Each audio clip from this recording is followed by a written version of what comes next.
Hello learners, देखो अब वक्त आ गया है हम लोगों का जी तोड़ मेहनत करने का।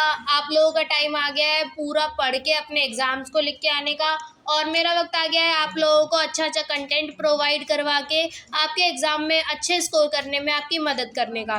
तो चलिए शुरू करते हैं अपने इस वीडियो को। सबसे पहले देखो, माय एग्जाम सॉल्यूशंस का ये हमारा यूट्यूब चैनल है, जल्दी से जाके इसे सब्सक्राइब कर लो और बेल आइकन प्रेस करना बिल्कुल मत भूलना। सभी अपडेट्स आते हैं आपके लिए इस पे टाइम टू टाइम, तो आपके लिए अप टू डेट रहना बहुत ज़्यादा ज़रूरी है। उसके लिए आपको इसको सब्सक्राइब करके बेल आइकन को प्रेस करना ज़रूरी है।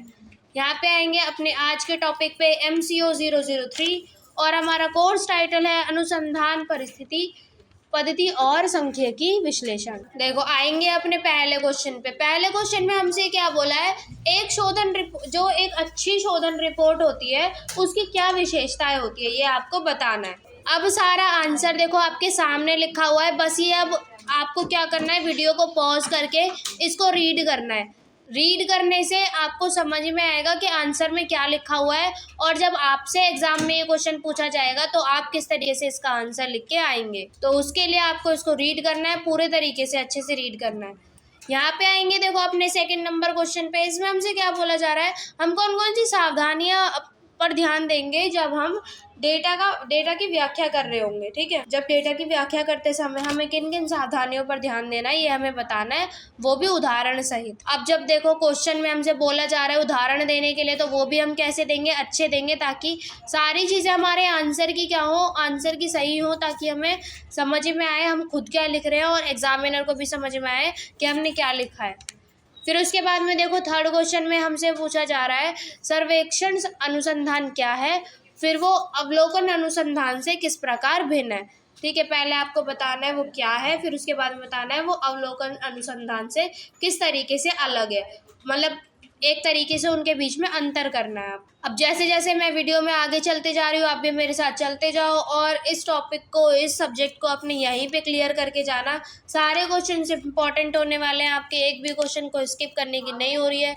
यहाँ पे आएंगे देखो अपने 4 नंबर क्वेश्चन पे। इसमें हमसे क्या बोला गया है, कौन सी स्कीइंग तकनीक का उपयोग करोगे जब आप क्या चयन कैसे करोगे उस तकनीक का जब आप शोधन अध्ययन कर रहे होगे, तो उस टाइम पे आप स्कीइंग तकनीक का चयन किस तरीके से करोगे। देखो जैसे इस तरीके से यहाँ पे उदाहरण लेकर समझा रखा है, आपको भी अपने आंसर में बिल्कुल इसी तरीके से समझाना है उदाहरण लेके, ताकि और आंसर क्या हो जाए ना, समझने के लिए आसान हो जाए आप, और अंत में निष्कर्ष ऐड करोगे, नहीं तो सारांश ऐड करोगे। अब यहाँ पे आएंगे देखो अपने 5th नंबर क्वेश्चन पे। इसमें हमसे क्या बोला है, शोध डिजाइन क्या है और शोध डिजाइन के कार्यों की व्याख्या भी करनी है आपको।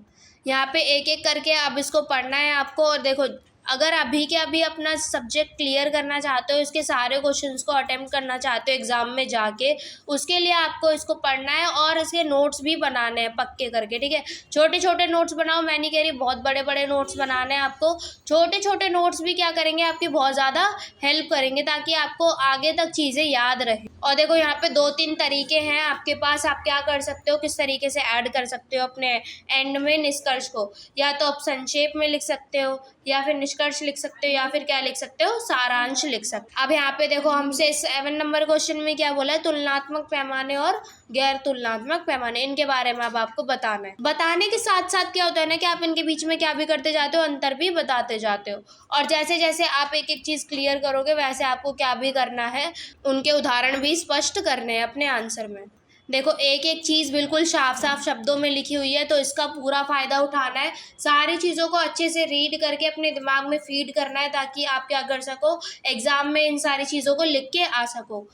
यहाँ पे आएंगे देखो इसी के साथ में हम अपने 8 नंबर क्वेश्चन पे। इसमें हमसे क्या बोला है, शोध समस्या क्या है। ठीक है, तो उसके बारे में अब आपको पूरी तरीके से जानकारी देनी है। देखो क्या है ना, ये PDF अभी बड़ा है, अभी मैं इसको पूरा नहीं करवा पाऊंगी इस वीडियो में, लेकिन अभी भी हमने काफ़ी कंटेंट कवर कर लिया है। लेकिन आप चाहते हो आपके और अच्छे मार्क्स आए, आप पूरा PDF पढ़ना चाहते हो, तो उसके लिए आप क्या कर सकते हो, आप हमें दिए हुए इस WhatsApp नंबर पे कांटेक्ट कर सकते हो। हम आपको जल्द से जल्द आपकी PDF प्रोवाइड करवा देंगे, ताकि आपके एग्ज़ाम की प्रिपरेशन और क्या हो जाए, बढ़िया हो जाए। बाकी और आपके पास एक और भी तरीका है, आप क्या कर सकते हो, आप जा सकते हो हमारी वेबसाइट पे shop.cenrich.in पे। यहाँ पे हमने आपके लिए काफ़ी मटेरियल अवेलेबल करवाया हुआ है। आपको सॉल्व असाइनमेंट चाहिए या फिर प्रीवियस ईयर क्वेश्चन पेपर चाहिए, सॉल्व PDF में, हैंड रिटन नोट्स चाहिए, सारी चीज़ें आपके लिए अवेलेबल है। आप जाके हमारी वेबसाइट को विजिट कर सकते हो। आप यहाँ पे जाके गैस पेपर के सेक्शन में जाओगे, आपके लिए यहाँ पे अलग अलग सब्जेक्ट के गैस पेपर प्रोवाइड है, तो आप अपना सब्जेक्ट सर्च करके यहाँ से उसको परचेज कर सकते हो। और अब हम आते हैं अपने, देखो यहाँ पे नेक्स्ट क्वेश्चन पे। यहाँ पे इसमें हमसे बोला है सांख्यिकी डेटा की व्याख्या का क्या मतलब है, ठीक है, उससे हम क्या समझते हैं उसके बारे में अब आपको बताना। तो आज की वीडियो के लिए बस इतना ही। अब मैं मिलूंगी आपसे नेक्स्ट वीडियो में, तब तक के लिए आपको पता है आपको क्या करना है। आपको इस वीडियो को लाइक करना है और कमेंट सेक्शन में बताना है कि आपको ये वाला वीडियो कैसा लगा और नेक्स्ट वीडियो आपको किस टॉपिक पर चाहिए।